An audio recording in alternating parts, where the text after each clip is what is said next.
O título da pregação é Desobediência Fatal.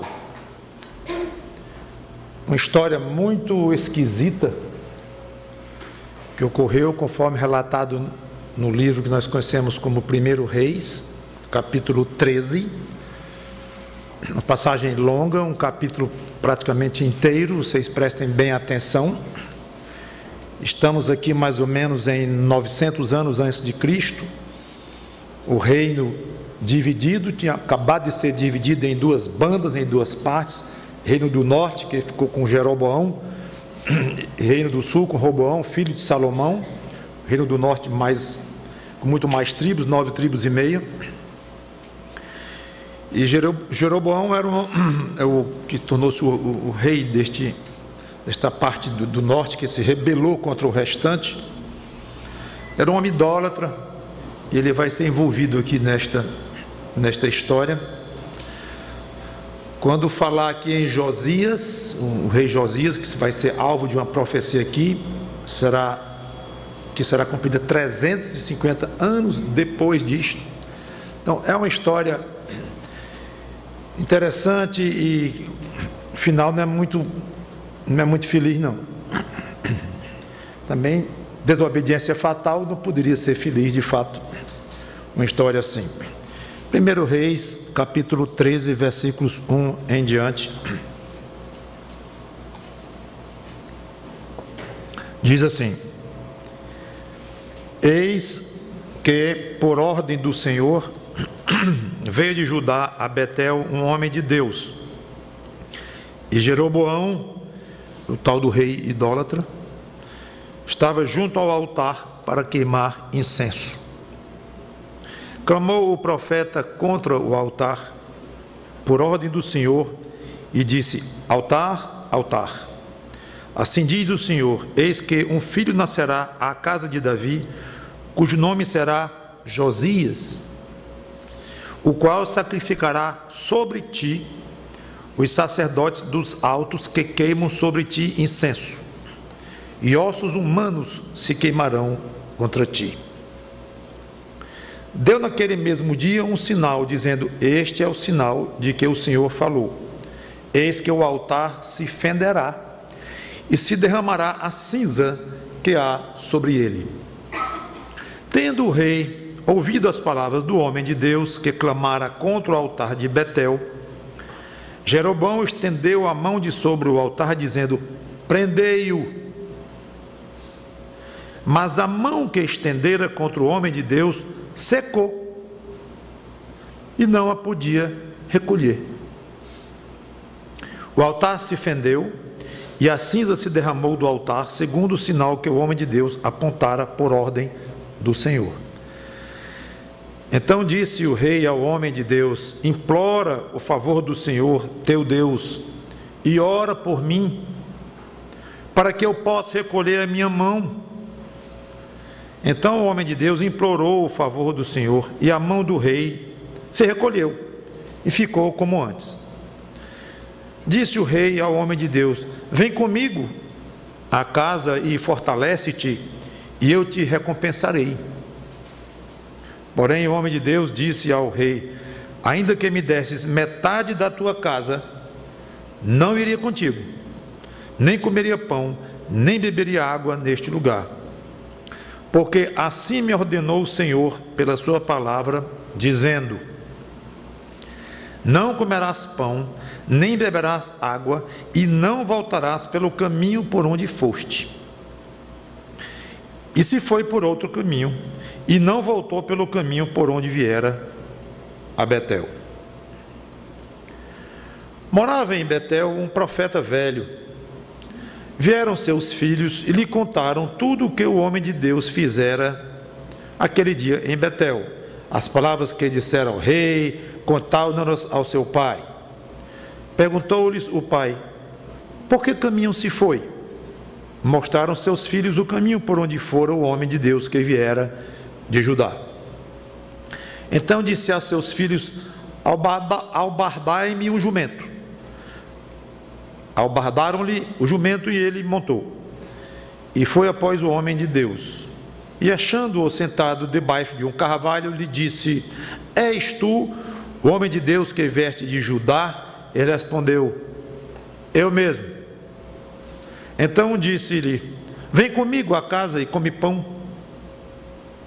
Porém ele disse: Não posso voltar contigo, nem entrarei contigo, não comerei pão, nem beberei água contigo neste lugar, porque me foi dito pela palavra do Senhor: ali não comerás pão, nem beberás água, nem voltarás pelo caminho porque foste. Tornou-lhe ele: Eu também sou profeta como tu. E um anjo me falou por ordem do Senhor, dizendo: Faze-o voltar contigo à tua casa, para que coma pão e beba água. Porém, mentiu-lhe. Então voltou ele e comeu pão em sua casa e bebeu água.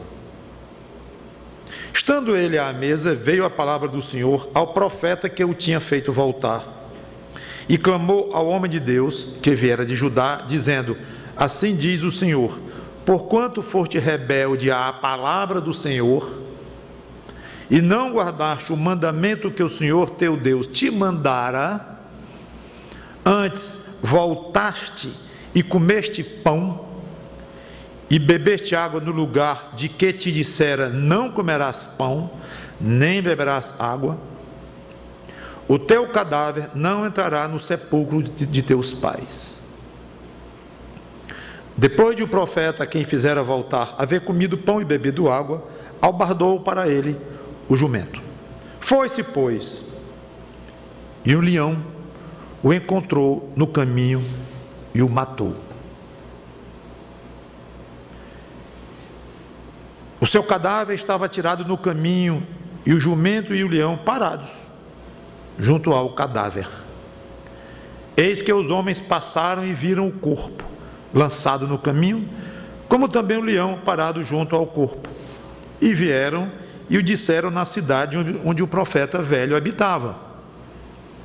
Ouvindo o profeta que o fizera voltar do caminho, disse: É o homem de Deus, que foi rebelde à palavra do Senhor. Por isso o Senhor o entregou ao leão, que o despedaçou e matou, segundo a palavra que o Senhor lhe tinha dito. Então disse a seus filhos: Albardai-me o jumento. Eles o albardaram. Ele se foi e achou o cadáver atirado no caminho, e o jumento e o leão parados junto ao cadáver. O leão não tinha devorado o corpo, nem despedaçado o jumento. Então o profeta levantou o cadáver do homem de Deus e o pôs sobre o jumento e o tornou a levar. Assim veio o profeta velho à cidade para o chorar e enterrar.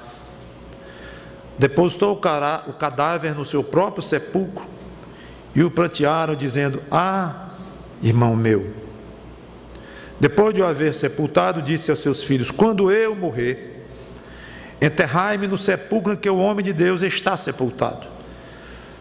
Ponde os meus ossos junto aos ossos dele, porque certamente se cumprirá o que por ordem do Senhor ele clamou contra o altar que está em Betel e contra todas as casas dos altos que estão nas cidades de Samaria. Vamos orar. Obrigado, Senhor Deus, por este trecho da Tua palavra, um pouco estranho, diferente, e que tenhamos a sabedoria de aprender o que devemos dessa história, aprender à luz da Bíblia, à luz dos princípios que Tu revelaste ali na Tua palavra. E que esta pregação se redunde em honra e glória para o Senhor Jesus Cristo e para Ti próprio. Em nome dEle, Cristo. Amém.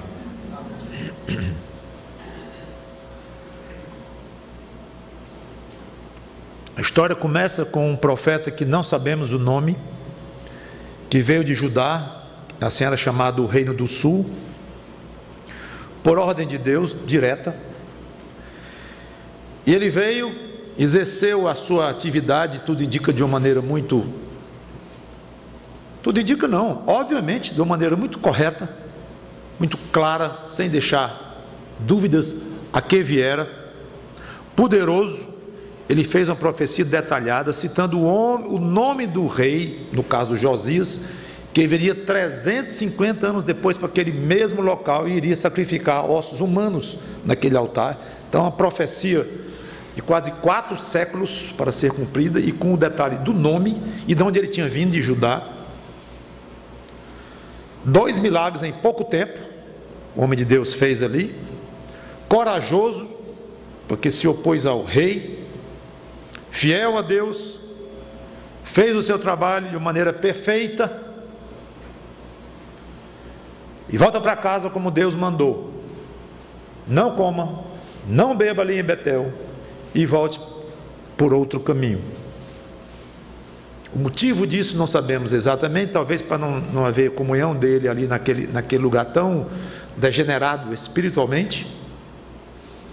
O fato é que Deus mandou, e ele faz como Deus ordenou.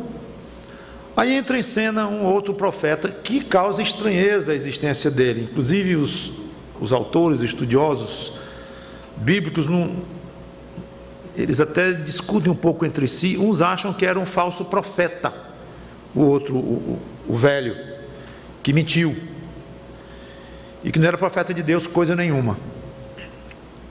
Mas a maioria acha que era um profeta de Deus, sim, num ponto baixíssimo da sua vida. Minha tendência é ir por esse caminho, porque não há nenhuma indicação que ele não era de fato um profeta de Deus. Inclusive Deus falou através dele, na casa dele próprio, como nós vamos ver. Ora, velho, talvez sem atividade, morando no último lugar que se esperava para um homem que servia a Deus morar, que era... Jeroboão instalou 2 centros de idolatria, um ao norte, que era na cidade de Dan, e outro ao sul da região que foi tida como o reino do norte, que era Betel. Então esse Jeroboão fez da cabeça dele 2 lugares sagrados, que não era para fazer nenhum, porque o lugar sagrado que tinha em Israel era apenas Jerusalém, que tinha ficado lá no reino do norte.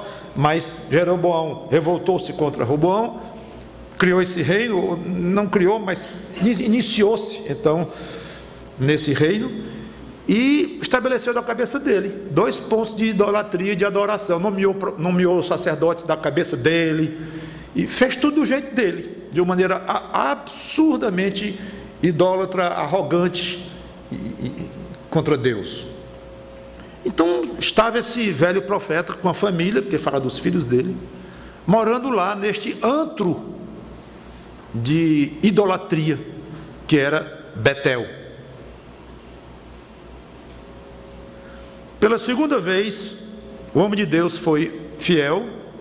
Quando chegou o profeta velho, mandou os filhos aprontarem o jumento, chegou até ele, encontrou debaixo de um carvalho e disse: vamos comer comigo, vamos lá em casa.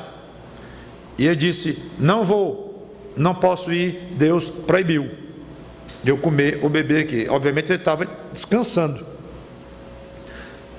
antes de continuar o retorno de volta para casa, no sul, de onde ele viera. A primeira vez, talvez tenha sido mais fácil ele resistir, porque foi o rei convidando. Quando o rei, ele disse que aquele altar seria alvo de um sacrifício humano por parte de Josias, muito tempo depois, e que ia dar um sinal de que o altar seria fendido no meio. Então, neste momento, o rei estendeu a mão para ele, vocês viram a história, e a mão do rei se secou, de alguma forma mirrou, e ficou sem movimento, absolutamente paralítica.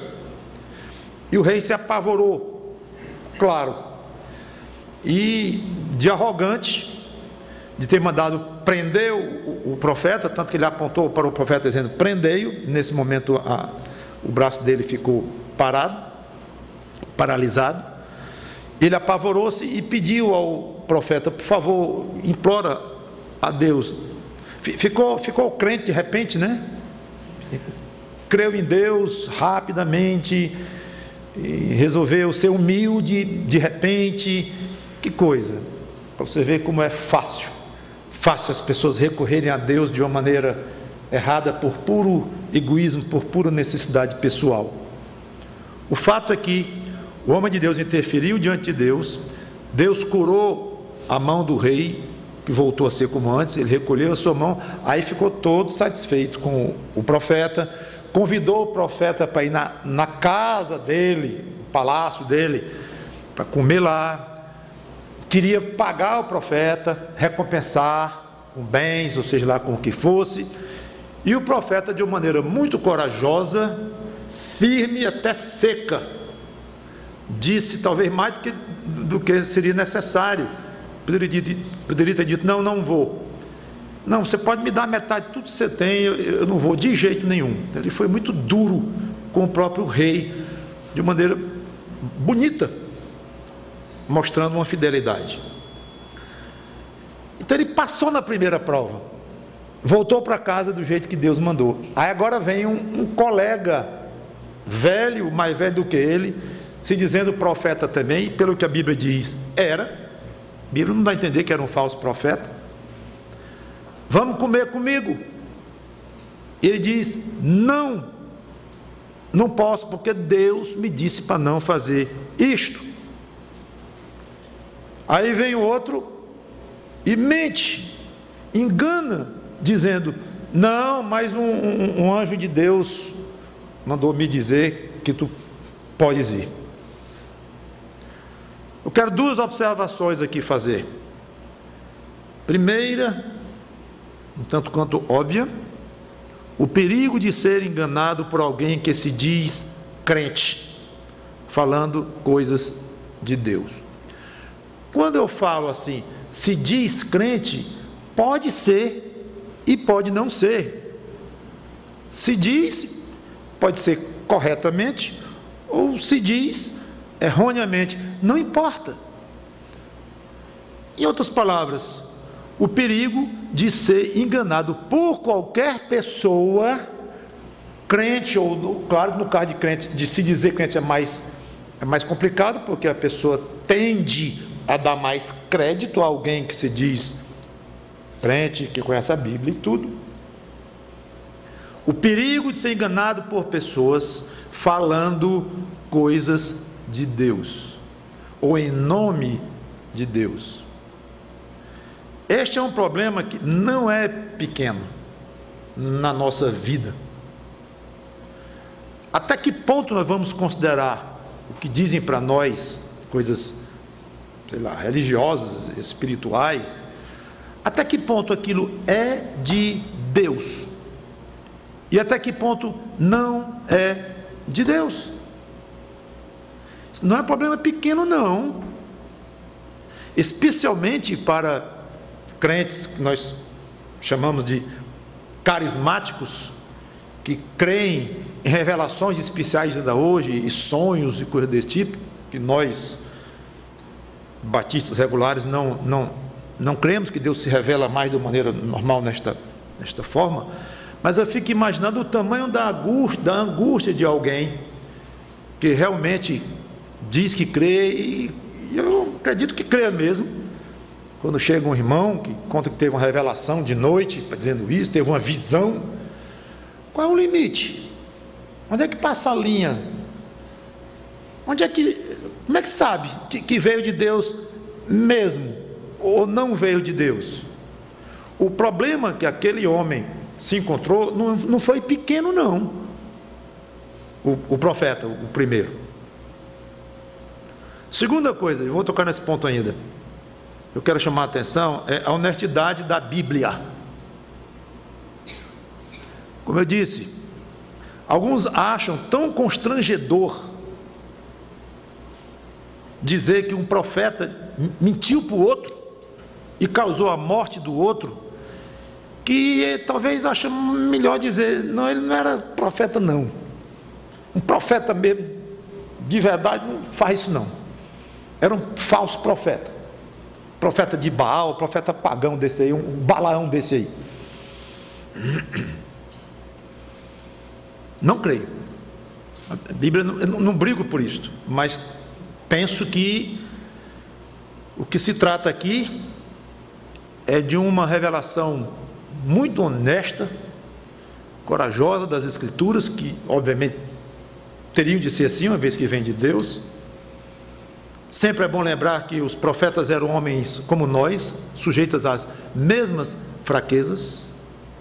A diferença, sabe qual é? É que quando falavam em nome de Deus, ou da parte de Deus, falavam mesmo, eles não erravam, porque eles estavam debaixo de um espírito de profecia, que o Espírito Santo tomava conta deles, e eles então falavam coisas inerrantes, porque vinha diretamente de Deus. E obviamente era de se esperar, e a maioria era de fato homens que tinham mais contato com Deus, e tinham mais comunhão com Deus, recebiam revelações de Deus. É de se esperar que eram homens, vamos dizer, apropriadamente em condições de exercer uma liderança espiritual e coisa assim, sem dúvida. Mas não eram homens intocáveis, não eram homens que nós devemos nos chocar quando lembramos que errou, que pecou, que mentiu. Eram homens como nós, sujeitos aos mesmos sentimentos. Então o profeta aqui comete um pecado gravíssimo, mentindo, usando o nome de Deus e tentando enganar um colega em plena missão. Aliás, já no final da sua missão, no final, a missão perfeita. Por que ele fez isso? Aquele homem de Deus, se de fato, o profeta, se era de fato um profeta mesmo. Não sei, a Bíblia não diz. Duas sugestões, talvez a mais simples e obviamente a mais condescendente com ele. Ele queria ver um colega mais novo, estava ali velho, num lugar totalmente estranho como Betel, não tinha lugar para um profeta de Deus ali, e teria o prazer de oferecer um almoço, uma comida para o colega. Queria ouvir dos filhos dele o que o profeta tinha feito há pouco tempo, naquele mesmo dia, lá em Betel, lá na frente do rei. E ele disse que o altar ia se fender, e se fendeu mesmo, e o rei apontou para ele e ficou com a mão paralítica, e ele tirou a paralisia da mão do homem orando a Deus. Aí o profeta ficou animadíssimo, provavelmente, em conhecer esse outro colega mais novo, mas estava frio espiritualmente, é uma suposição, totalmente contaminado com a idolatria de Betel, onde ele estava morando, com consciência endurecida, e não se importou em mentir para conseguir o que ele queria. Talvez foi isso que humanamente falando é o mais, o outro humanamente falando também é razoável, os dois são bem razoáveis. Sei, talvez não se tocou com as consequências que poderiam vir sobre o colega, coitado, e sobre ele próprio, depois, óbvio. Que ele mentiu, a Bíblia diz claramente. Então, que ele estava frio espiritualmente, estava. Não tivesse, não teria feito isso. Que ele estava deslocado, um profeta de Deus, no reino do norte, onde Jeroboão estava ali fazendo das suas, em termos de idolatrias, na cidade de Betel, pertinho de onde o rei estava. Tudo isso é fato, não é suposição. A suposição é o porquê que ele fez isso. Talvez só para ter comunhão com o homem, o jovem. Seja como for, a frieza espiritual, que é evidente que esse velho profeta estava vítima disto, ela lentamente endurece a consciência. Ela cega a visão para as coisas de Deus. É impressionante, irmãos, como nós vemos às vezes um crente ou uma crente de um certo padrão espiritual, de uma certa experiência cristã, e essa pessoa visivelmente entra numa situação de frieza, de afastamento, por motivos A, B ou C, mas entra. É impressionante como esse irmão ou irmã vai perdendo a sensibilidade espiritual. Dá pena de assistir ao processo. Dá pena. A gente fala argumenta, mostra as escrituras que o crente sabe de cós salteado,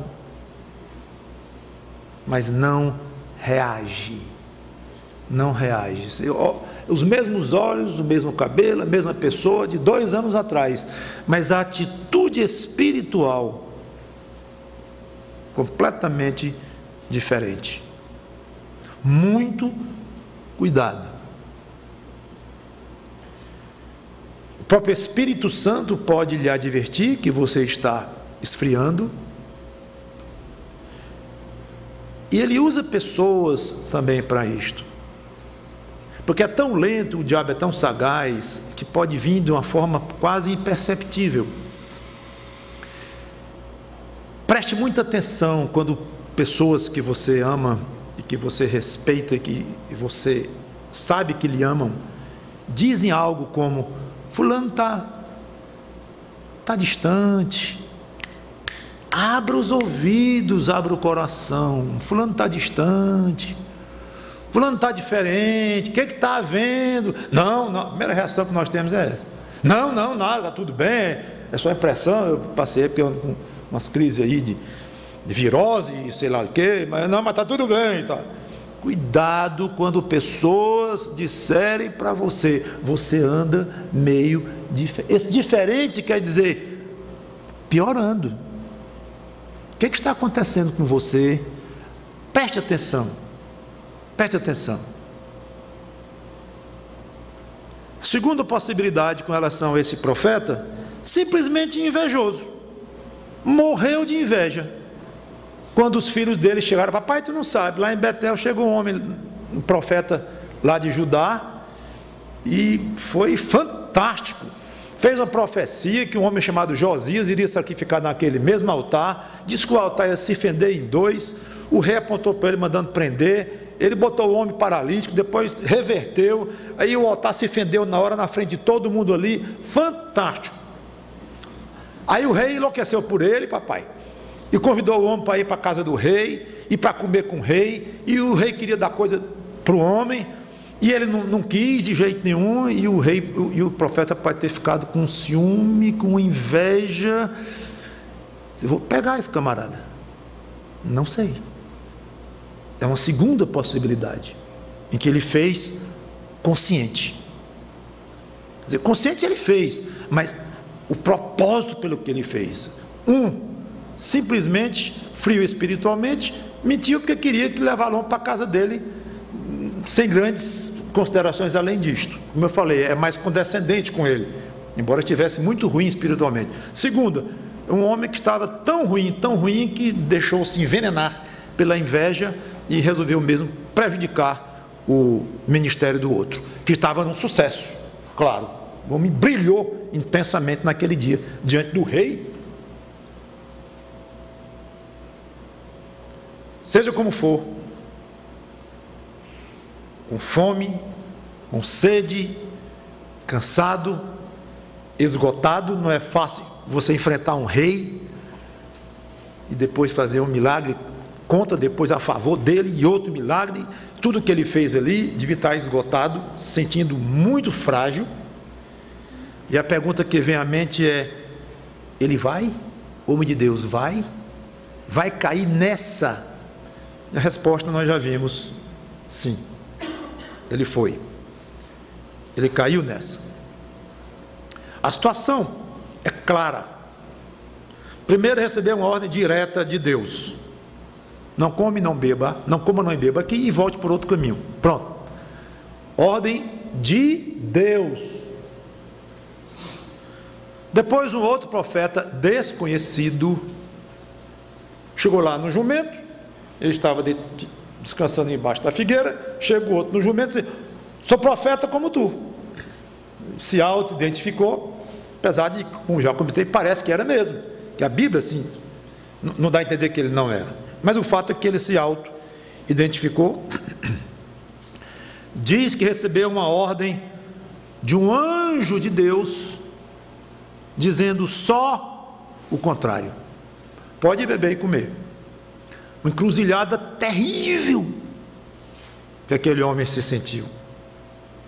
Se sentiu não, estava Não era um impasse difícil de resolver, porém, de uma maneira conceitual, eu tenho uma revelação direta de Deus, de um lado, e eu tenho aqui um homem se dizendo profeta, dizendo que tem uma revelação de um anjo de Deus, dizendo o contrário. Alguma dessas opções vai ter que pesar mais do que a outra, para eu poder tomar uma atitude. Inclusive, a principal característica de um profeta era exatamente que recebia revelações diretamente de Deus. Era isso que se constituía um profeta, receber revelações diretas de Deus. Ele sabia disso. Se Deus quisesse ter mudado a orientação, ele teria dito diretamente. Por outro lado, como eu disse, é uma situação que conceitualmente é fácil resolver. Deus direto, um homem se dizendo profeta, dizendo que tem um recado de Deus, de um anjo de Deus. É fácil, é claro, eu vou dar prioridade ao recado direto de Deus. Recado não, a ordem direta de Deus. Mas aí entrou, irmãos, o aspecto pessoal, cansaço, é onde o diabo é perito, é na forma que ele nos pega. O homem estava esgotado, cansado, com fome, morto de fome, certamente, com sede, e tinha uma desculpa agora para o seu organismo, nessa suposta contra-ordem de Deus. Poderia até dizer, eu não queria ir. Ele disse que não ia, mas vê esse homem aí dizendo que um anjo disse que o Senhor disse. 3 disse, você viu? Desculpa meio esfarrapada, sem dúvida, mas suficiente para enfraquecer a consciência de alguém. Você já deve ter entrado em pecado na sua infância, na sua adolescência, na sua vida, que você olhou para trás, talvez horas depois de cometer, e dizer assim, você já com a consciência mais afinada, talvez até como crente, como é que eu fui estúpido a tal ponto de convencer a mim mesmo que isso não tinha problema, que isso era uma coisa de segunda importância, que não era assim tão grave não. Como é que eu fui tão tolo, cego, estúpido de cair naquilo? Como é que pode? Me deixei levar pelo fulano, pelo meu colega, pela namorada, pelo fulano, pela cicrana, sei lá, pelas circunstâncias. Como é que eu me deixei cair de uma maneira tão fraca? O seu raciocínio muda quando está com muita fome, quando você está muito triste, quando você está muito alegre, quando você está fortemente atraído sexualmente, quando você está com muito medo. O raciocínio muda de acordo com as circunstâncias. Eu não estou revelando nenhuma genialidade, você sabe disto, eu sei disto desde pequeno, porque na hora que eu penso assim, como é que eu fui estúpido a ponto de fazer aquilo, são 2 raciocínios, já mostra que mudou. Eu estava com raciocínio antes de cometer um erro ou um pecado, agora eu estou com outro. as nossas várias emoções e as circunstâncias em que nós nos metemos na vida e nos encontramos, elas são poderosíssimas, infelizmente, para nos levar a raciocínios tortos, que justificam, às vezes, o mais negro dos pecados. É terrível isto. E o instinto é muito forte. E mesmo que a consciência grite, e você deve ter pecado muito com a consciência gritando, porque eu já. A consciência gritando, mas o instinto acaba abafando a consciência. O fato é que o pobre homem foi pelo caminho mais fácil, mais cômodo e mais perigoso. Voltou com o profeta velho, foi comer na casa dele. Enquanto estava comendo, Deus utilizou o mentiroso do profeta para falar com o desobediente. Deus estava com um par de profetas ali de não fazer muita inveja não, né? Um mentiroso e o outro desobediente. Deus escolheu falar através do mentiroso, que começa com uma bela história de um profeta fiel, termina como uma triste e violenta tragédia de um homem desobediente condenado a uma morte terrível.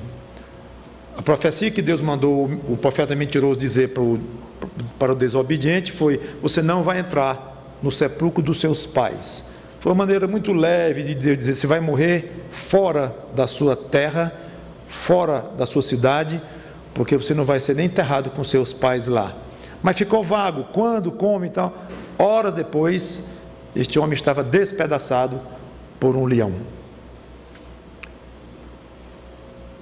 E, curiosamente, não sei se vocês notaram, os detalhes: o leão não devorou o corpo do profeta.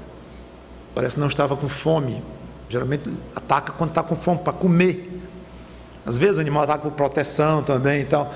Mas o que dá a entender aqui é que houve alguma coisa muito fora do normal. O leão não tocou no cadáver, ele matou. Pode até ter estraçalhado o corpo, mas ele não comeu, ele não devorou. E nem ele tocou no jumento, presa facílima para um leão. Não atacou os homens que passaram e viram e contaram para o profeta lá.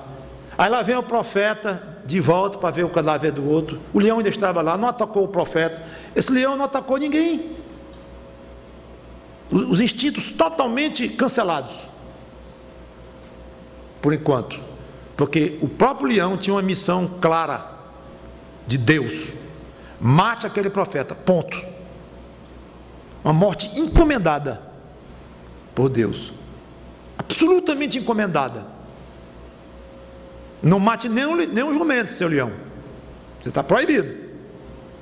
Conta totalmente o instinto do leão. A tendência é olhar pelo ponto de vista humano e ficar com muita pena desse homem de Deus. Somos humanos também, temos os mesmos defeitos também. E o pior não é ficar com pena do homem. Tudo bem que você fique com pena do homem, eu também fico.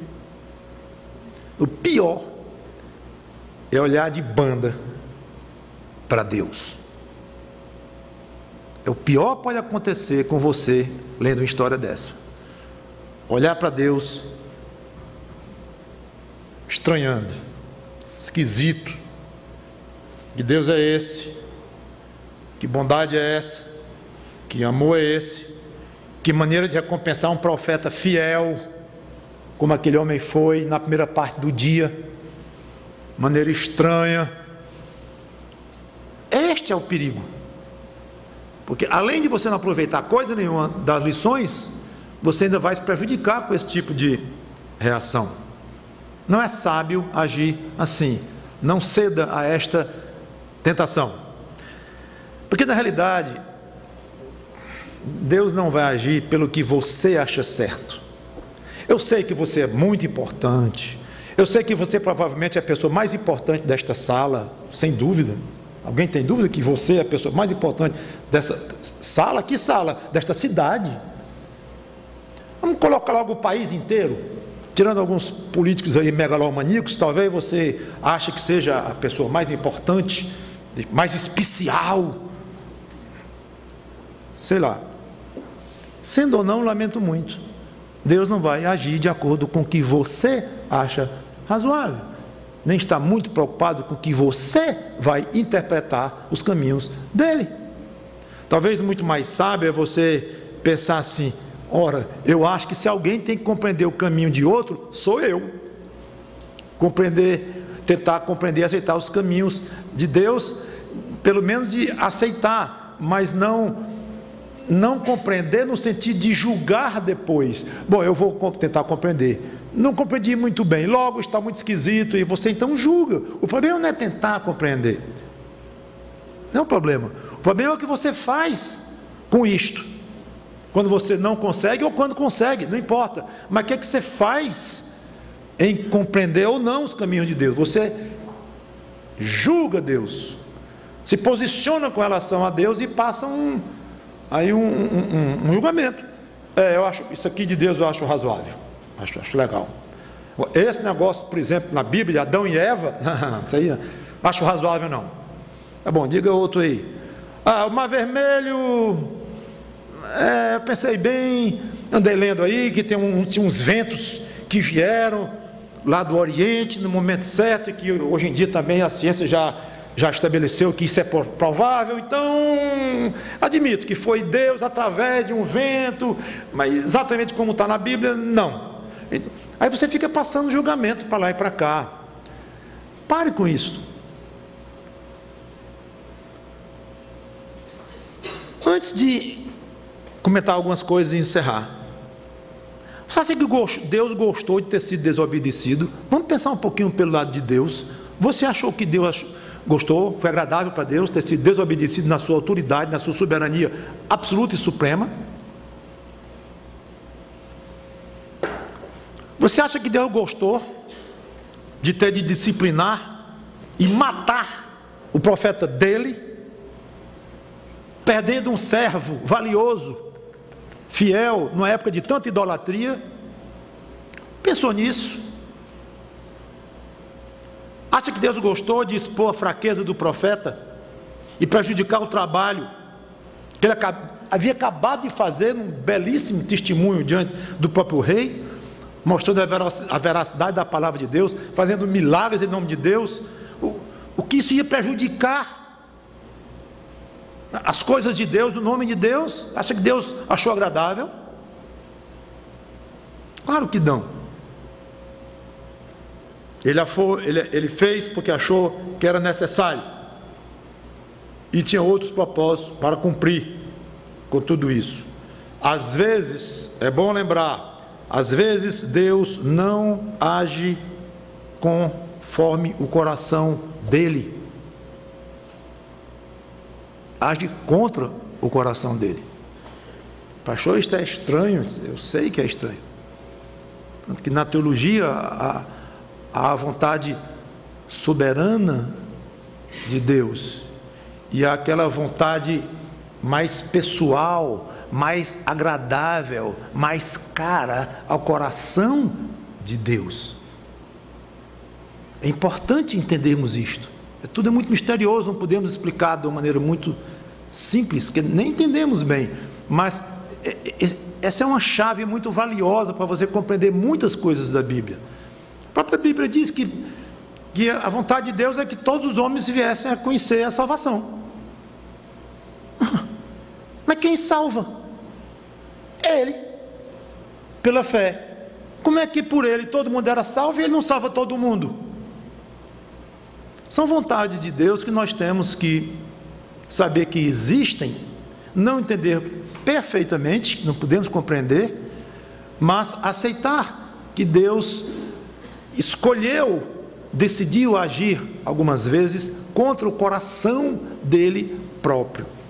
Agora, nunca, em momento algum, se abre a possibilidade de Deus agir ou permitir que alguém haja contra a vontade soberana dele, que ele determinou que seria daquela forma, e alguém dizer que não é, ou ele próprio depois de voltar atrás. Não, ele é imutável, e ele é soberano, ele faz o que ele quer, mas às vezes o que ele quer não é exatamente o coração dele. Só um pequeno exemplo e você talvez vai compreender melhor. Você gosta de bater no seu filho?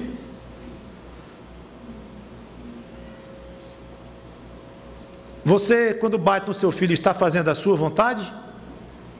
Como pai ou como mãe? Está e não está. Você está fazendo a sua vontade. Não tem ninguém com 38 na sua cabeça, obrigando você a dar uma pisa no menino. Você fez de livre e espontânea vontade. Você fez e bateu no menino porque precisava. Então você fez com ela a favor da sua vontade. Foi. Você estava gostando? Não. Gostando não. Opa. Então tem uma segunda vontade aí que você passou por cima. Tem. A vontade gostosa do seu coração era bater naquele menino e ver as lágrimas descendo e ele gritando: não, é horrível, só eu sei como dói. Tá. Então você queria ou você não queria? Por um lado eu queria e sabia que era necessário. Por outro lado não era gostoso ao meu coração, mas eu agi contra o meu próprio coração porque tinha algo maior. Pronto, é mais ou menos isso, de uma maneira muito superior, que nós não entendemos bem, que se passa com o nosso Deus.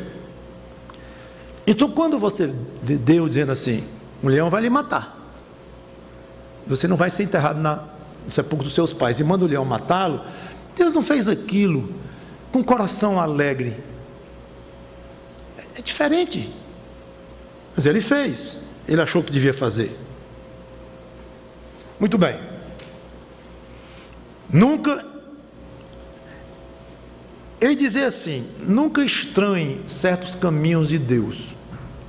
Eu vou mudar essa frase. Veja com o que você faz quando você estranha os caminhos de Deus. Porque não tem jeito de deixar de estranhar alguns caminhos de Deus. Então, provavelmente eu dizendo assim, não estranhe os caminhos de Deus, eu estou falando ao vento, porque você vai estranhar mesmo. Aliás, eu estou falando contra mim próprio, porque eu mesmo estranho, óbvio, muitos caminhos de Deus, não, acho estranho. Então, o ponto não é o crente estranhar os caminhos de Deus. O ponto é o que fazer com isto. Irmãos, este é o segredo. O que fazer com isto? Primeira coisa que eu sugiro é você corra para os pés dele e diga: Senhor, estou estranhando teus caminhos. Estou achando esquisito. E que história estranha, Senhor, não conhecia não. Estou achando muito esquisito. Primeira coisa, diga para ele. E confesse: eu confio na tua bondade, confio na tua misericórdia, no teu poder. Posso não entender muito bem todos os detalhes, como é que isso funciona, mas me dá conforto no meu coração, me dá paz, vai me ensinando, mesmo lentamente pelo teu Espírito Santo, não deixa eu ficar longe de ti. E converse com ele, e não seja rebelde, não seja duro, só isso. Mas estranhar, pode estranhar, desde que veja o que você faz. Quero já partir para o encerramento. Eu quero comentar duas coisas ainda. A mentira traz constrangimentos que nós nem imaginamos. Conforme você já pensou o tamanho do constrangimento do profeta mentiroso, e estar comendo com o jovem profeta ali, e ele ser alvo de uma profecia dizendo que o profeta ia ser punido por uma coisa que ele que estava estragando a profecia agora dizendo, deve ter sido muito constrangedor. Mas duas coisas importantes: cuidado em desobedecer à palavra de Deus, mesmo quando existam circunstâncias em que aparentemente justificam a desobediência. Minha namorada realmente não é crente, não, minha noiva eu reconheço, mas ela é uma pessoa tão boa. Eu só nego impostos. Mas sabe o que é, pessoal? É que eu estou só repondo o que é meu, que os políticos roubaram. Eu minto de vez em quando, mas não prejudico ninguém. Quando eu estou dizendo isso, irmãos, é alguém falando, não sou eu não. Eu fiz uma sociedade, metade, botei 100 mil e alguém que não conhece a Cristo, não conhece nada de Cristo, com nenhuma, botou mais 100 mil e ficamos meio a meio, dono da mesma sociedade, mas é um sujeito muito honesto. Aí o outro diz, eu ando muito atrasado nos meus dízimos e nas minhas ofertas à igreja, mas Deus sabe do meu aperto. Pastor, reconheço que o nosso namoro está muito avançado, mas é que nós nos amamos tanto. Pode juntar desculpa em cima de desculpa, eu dei apenas algumas aqui. E na Bíblia, Deus já se pronunciou contra cada uma dessas situações. Ele é contra. Eu não vou mais desenvolver de um por um aqui. Mas tudo que eu falei aqui, dando essas desculpas, as pessoas dão, nós muitas vezes damos, Deus já disse, Ele é contra. Então o homem de Deus não tinha que entender, nem concordar com a ordem de não comer e nem beber. Ele tinha que obedecer. E nem ouvir um colega em detrimento do próprio Deus. Muitos crentes argumentam que desobedecem a Deus porque não compreendem. Meu irmão, você não está vendo isso nas Escrituras? Você sabe ler? Não, pastor, porque eu não entendo bem, isso é muito complicado, né? Isso é complicado.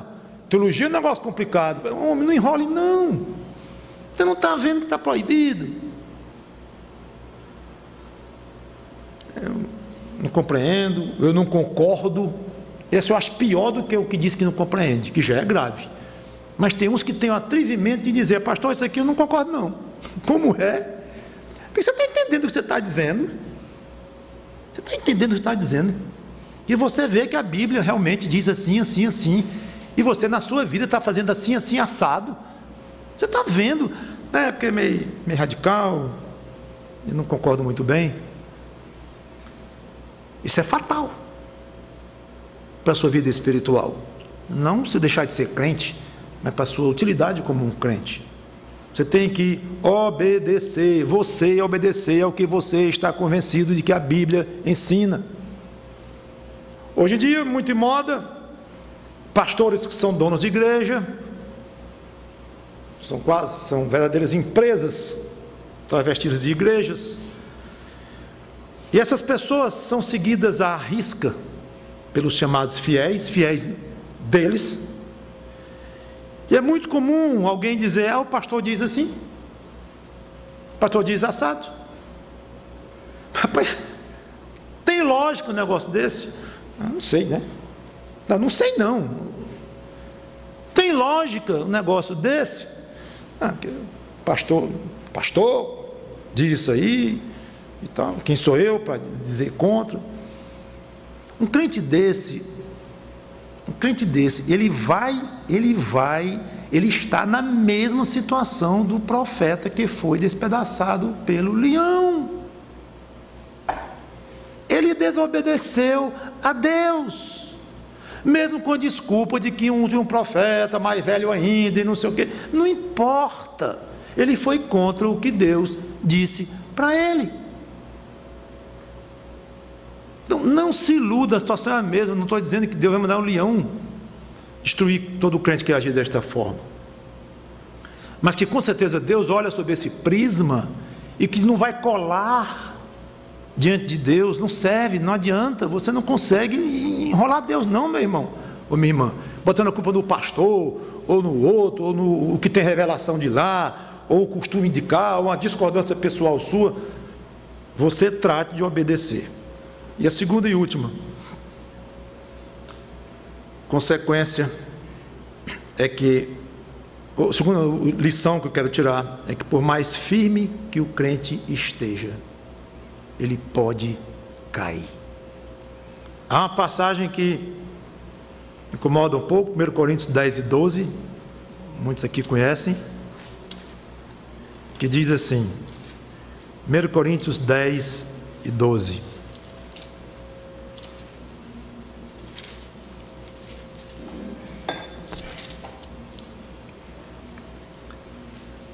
Aquele, pois, que pensa estar em pé, veja que não caia. A vida cristã vitoriosa e bênçãos não significam que você está livre de cair. Eu diria o contrário. Quanto mais o crente tem um testemunho forte, mais ele se torna um exemplo no seu lar, no lugar onde ele vive, nas circunstâncias onde ele se encontra, mais ele vai tendo um ministério. Quando eu digo ministério, não tem que ser só o pastor que estou falando, mas um ministério como crente, exposto, à medida que ele vai brilhando como luz do mundo, que é como Cristo exatamente nos quer. Quanto mais o crente vai dando um testemunho bom, mais Deus vai ser exigente com ele, porque a queda deste crente, desta crente, vai trazer um prejuízo maior para o reino de Deus. E ao mesmo tempo mais Satanás irá tentá-lo, terá interesse em derrubá-lo.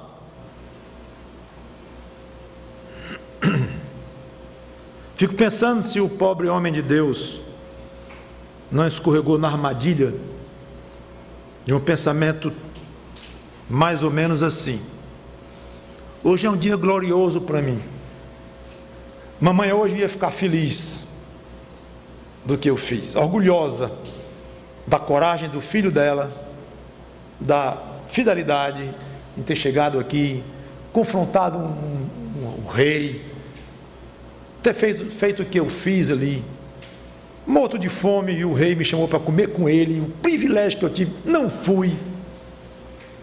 Hoje é um dia especial para mim demais. Fiz 2 milagres, um atrás do outro.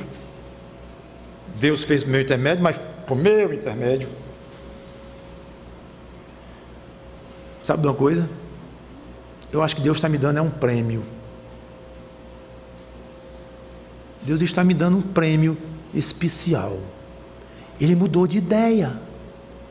É muito duro o que eu exigi desse filho: não comer, não beber. Não, eu vou voltar atrás. Eu vou dar para ele água e comida, e ainda na casa de um profeta. Então o homem provavelmente ele se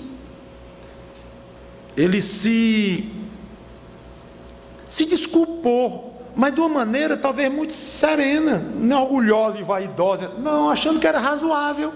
Eu fiz isso por meu Deus, foi tão difícil que ele vai me dar um presente especial. O pior não, é pior no sentido de que complica um pouco a coisa, é que Deus nos dá presentes especiais mesmo. Deus nos alivia mesmo. A Bíblia está cheia de passagens falando que Deus nos alivia, que Ele está do nosso lado, tudo nos consola, tudo. Então, o que confunde um pouco é que às vezes o crente, com a ideia correta de Deus, aplica de uma maneira errada. Cuidado, aplicar uma ideia correta de Deus no momento errado e no contexto errado. Esse foi o problema do profeta. Então, se ele pensou que Deus era bondoso, ele acertou. Se ele pensou que Deus poderia querer dar um presente especial para ele, ele pode ter acertado, está tudo ok. Mas Deus fazer isso ao custo de algo contrário à palavra do próprio Deus, morreu aí. Cuidado com a palavra de Deus. Cuidado. Deus talvez não tivesse sido tão exigente com aquele servo se não fosse naquele dia. Talvez, fosse um mês depois, Deus poderia ter perdoado ou ter feito algo não tão drástico, não sei. Mas ele estava sob os holofotes, aquele homem, naquele dia. Tinha algo muito importante sobre ele. O que aconteceu com o rei? O povo todo comentando. Era o tipo do momento em que aquele homem não podia falhar. Estava em muita evidência. Termino com a última pergunta que você pode querer fazer. E o velho profeta, pastor? O mentirosão lá, como é que ficou? Porque o outro, só em ouvir a mentira, foi despedaçado por leão. Não, ele não foi despedaçado porque ele ouviu a mentira. Ele foi despedaçado porque ele não deu prioridade à palavra de Deus. Ele desobedeceu a uma ordem direta de Deus. Tudo bem, entendi. Mas e o outro, que causou tudo, o mentiroso? Não sei. Só sei uma coisa, espero que você concorde comigo, que Deus é justo. Eu sei lá que tipo de dor na consciência aquele pobre, daquele velho teve até morrer, por causa do que ele causou com o outro. Eu não sei que tipo de doença ele pegou, eu não sei como Deus o puniu, se puniu, da forma como puniu, não sei, eu não sei. Mas não caia no erro de achar que porque a Bíblia não comenta, então livrou. Um foi punido, o outro escapou numa boa. Quem disse isto? Quero encerrar com Filipenses 2:12. Até falei nessa passagem há pouco tempo aqui, mas se aplica como uma luva.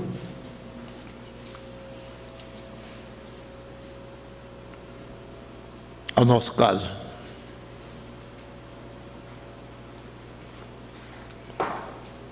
Filipenses 2:12. Assim, pois, amados meus, como sempre obedecestes, não só na minha presença, porém muito mais agora na minha ausência, desenvolvei a vossa salvação com temor e tremor. Salvação é coisa muito séria. Envolve o sangue de Cristo. Então desenvolva esta salvação. Tenha o seu dia a dia, o seu viver cotidiano na fé em Cristo. Tenha isso como algo muito sério. E pense nas coisas do alto, no testemunho que você haverá de dar, no que você faz ou deixa de fazer como crente. Pense nisso com temor e com tremor.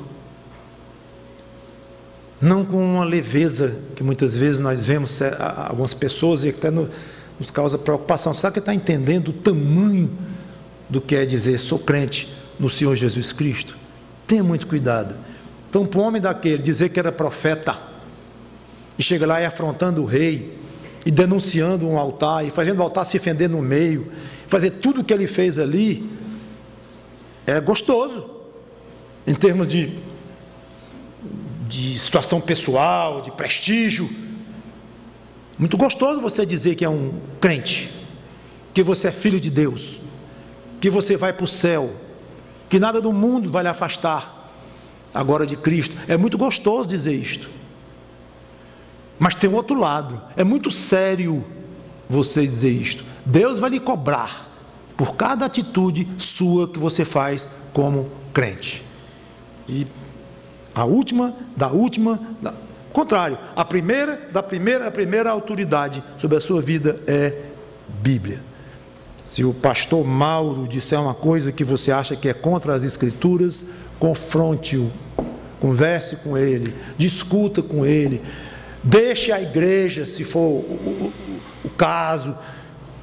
Não pense que vai valer diante de Deus você dizer: Senhor Deus, eu pequei, eu achei que talvez estivesse pecando mesmo, a minha consciência piscou, mas foi o pastor Mauro que disse, foi o pastor fulano, foi o pastor ciclano, foi o John MacArthur, no livro que eu li dele, foi o John Piper, e foi não sei o que. Não pense que isso vai lhe aliviar diante de Deus, porque não vai. Sabe o que você vai dar conta? É pelo que a sua consciência entende que a Bíblia ensina. Este é o ponto. Tão forte quanto Deus dizer para aquele homem: não coma nem beba neste lugar. Entendeu? É a mesma coisa. Mesma coisa.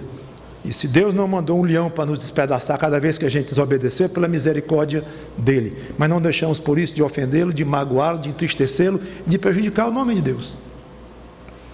Você que talvez não tenha Cristo na sua vida, pense nestas coisas. Se pessoas crentes, servos de Deus, são punidos desta forma, de maneira para exemplar, para mostrar o quanto é sério se falar em nome de Deus, quanto mais alguém que nem nem perto de Deus está. Porque quem não tem Cristo no seu coração não está nem perto de Deus. Imagine o que essa alguém vai sofrer no inferno, como Cristo, o próprio Cristo, as Escrituras dizem. E vai sofrer eternamente quem não tem Deus. E a palavra de Deus diz, o Pai falando, é o meu Filho amado em quem me comprazo. A Ele ouvi. Palavra direta de Deus. Você ousa desobedecer? Vamos orar. Obrigado, Senhor Deus, pela Tua palavra, que o Teu Espírito Santo aplique-a da maneira como Ele quiser. Em nome do Senhor Jesus Cristo, eu te peço e te agradeço. Amém.